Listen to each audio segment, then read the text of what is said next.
Anyway, why don't we start with David Levy?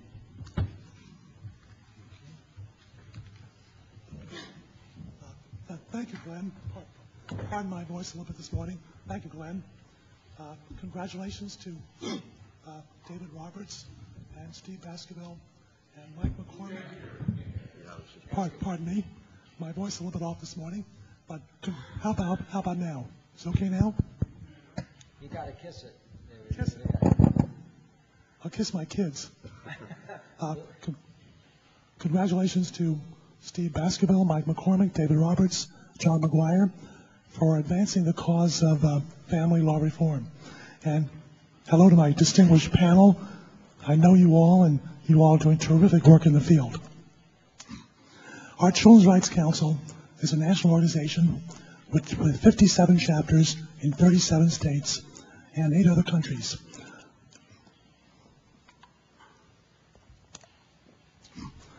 The chapters are in the UK, Canada, Australia, Japan, Israel, France, Switzerland, and Sierra Leone.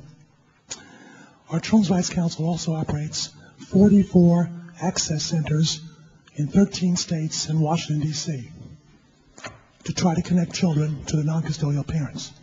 This is my 3rd time this week in this hotel.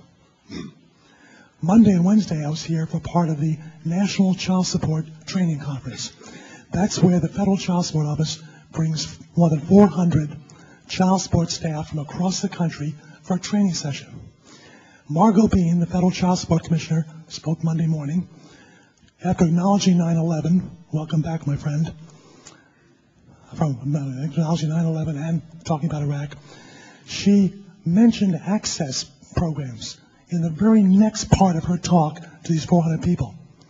And she just didn't give her one sentence. She talked at some length about the need for all child support staff across the country to help bring fathers into the family. This was remarkable. And then Wednesday morning, I spoke to about 50 child access directors from across the country. These are people who run the $10 million a year federal access program that Children's Rights Council was the catalyst for Congress approving, that provides mediation, counseling, parenting education, parenting plans, and the neutral drop-off and pickup centers that are authorized by Congress. The name of what? Oh, it's the Access Visitation Program. It's in federal law. It was approved in the 1996 Welfare Reform Act. It provides $10 million a year to be distributed among the states based upon single-parent population to provide for parenting education, parenting plans, neutral drop-off and pickup, counseling, mediation. And the states allocate that to groups who apply for the funding. Now, I know some people in this room and elsewhere don't like these neutral drop-off and pickup centers. I don't especially like them either. But I prefer parents to be directly connected to their children.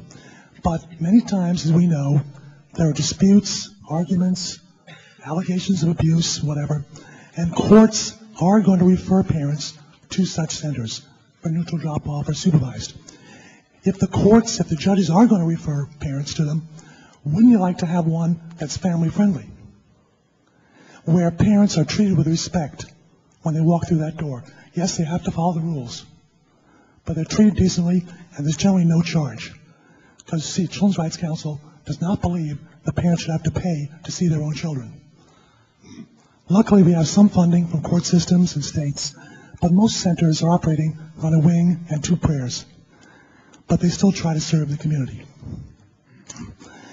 In my talk the other day in this hotel, I also mentioned that more than 20 years ago, when Jim Cook came to town from Joint Custody Association in California, and he joined me in some meetings on the Hill, we tried to convince Congress right then that they were starting on the wrong end of the telescope with all the federal child support legislation.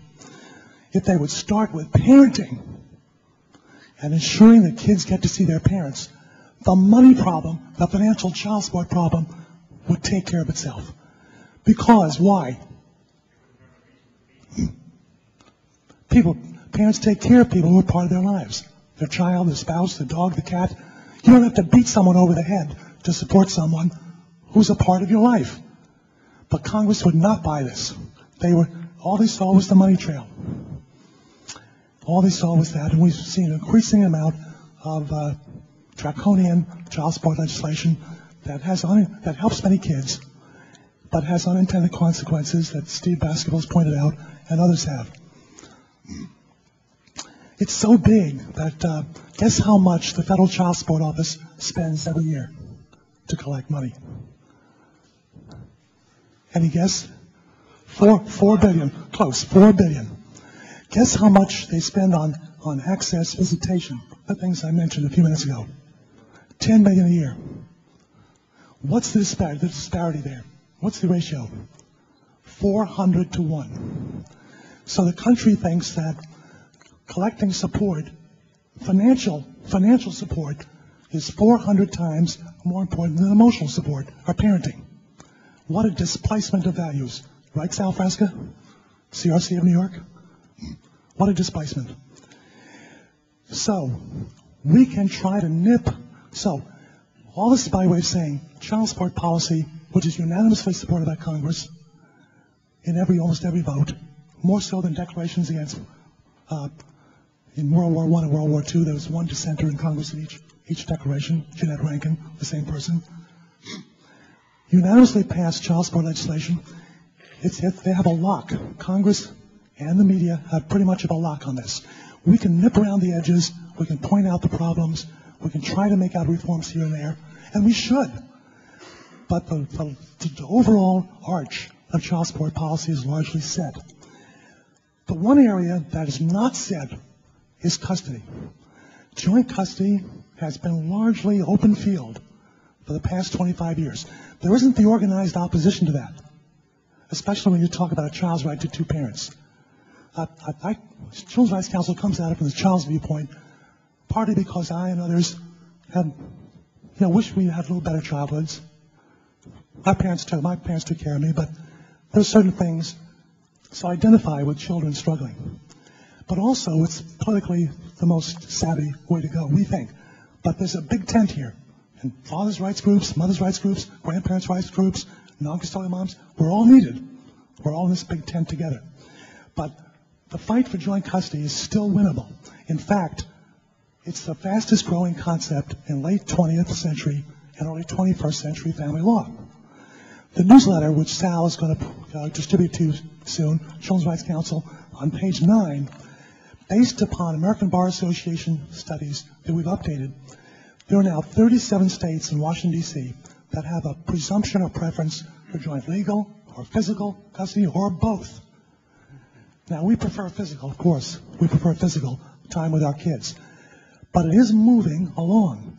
And even in states like my own state of Maryland, that has no statute favoring joint custody at all, many parents are arriving at it voluntarily or with a nudge or a little bit of encouragement, because all the research shows father absence, according to polls, is the biggest domestic relations issue in this country.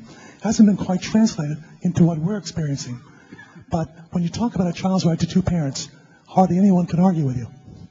So there's still a lot we can do in that area to strengthen the laws and attitudes in the states that have some kind of statute, and also to encourage shared parenting, co-parenting, whatever we like to call it, in the other states and around the world. We, as Steve says, well, I think we have made some progress. As Children's Rights Council and our chapters don't get quite as many complaints now as they did 10 years ago. We still get complaints, but we don't get quite as many. And we think it's because the efforts of all of you in this room and the efforts of so many around the country are starting to pay off incrementally. Politically, I'd say the Republicans are a 4 and the Democrats are a 3. We're not at the halfway mark yet of the 5 to put this really on the radar screen and to get real results. But we're making headway, and I urge all of you to continue the fight. Thank you.